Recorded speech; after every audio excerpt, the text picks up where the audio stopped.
And shifting focus to Indonesia, where days of violent protests continue to rattle the streets, with the military still deployed in the capital, Jakarta. In the latest, at least 20 people are reported missing. A rights group confirmed the figure and said search efforts are ongoing. The unrest was sparked by lavish perks for Indonesian lawmakers. Now they have been partially revoked in response to these protests. So far, at least 6 people are confirmed dead. Police say they have arrested over 1,200 in Jakarta alone since August the 25th, when the protests first began. The protest turned violent last week after a 21-year-old delivery driver was run over by a police vehicle. Meanwhile, protests continued outside Indonesia's parliament all through yesterday evening, with hundreds of students clashing with police, demanding justice and calling for wider reforms. Jakarta police also confirmed the arrest of a prominent activist on incitement charges. Even as President Subianto's government partially rolled back the perks for lawmakers, protesters have widened their demands, calling for transparency, reform, and empathy from the state. Presiden udah press con.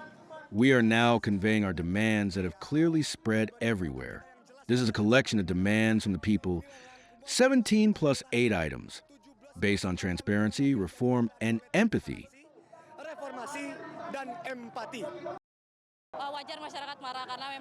It's normal for the public to be angry because there have been too many violations committed by the state.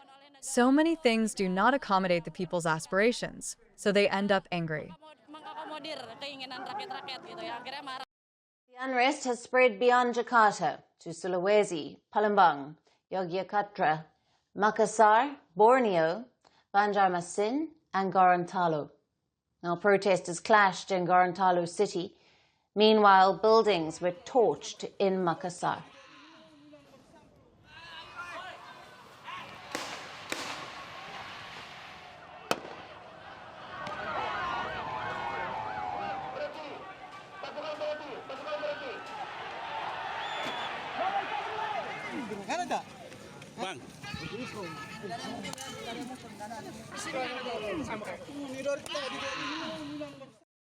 The United Nations has now called for an investigation into the alleged use of disproportionate force by the Indonesian security forces.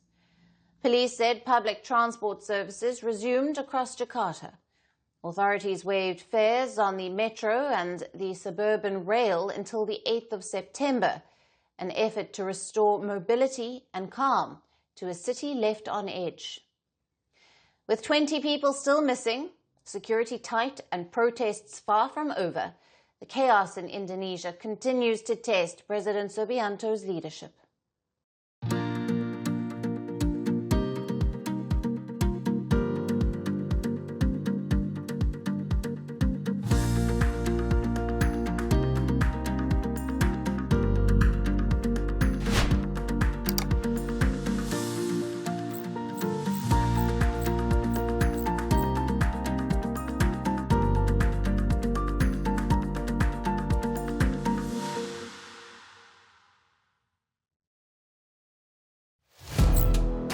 Firstpost now available in 9 languages on YouTube.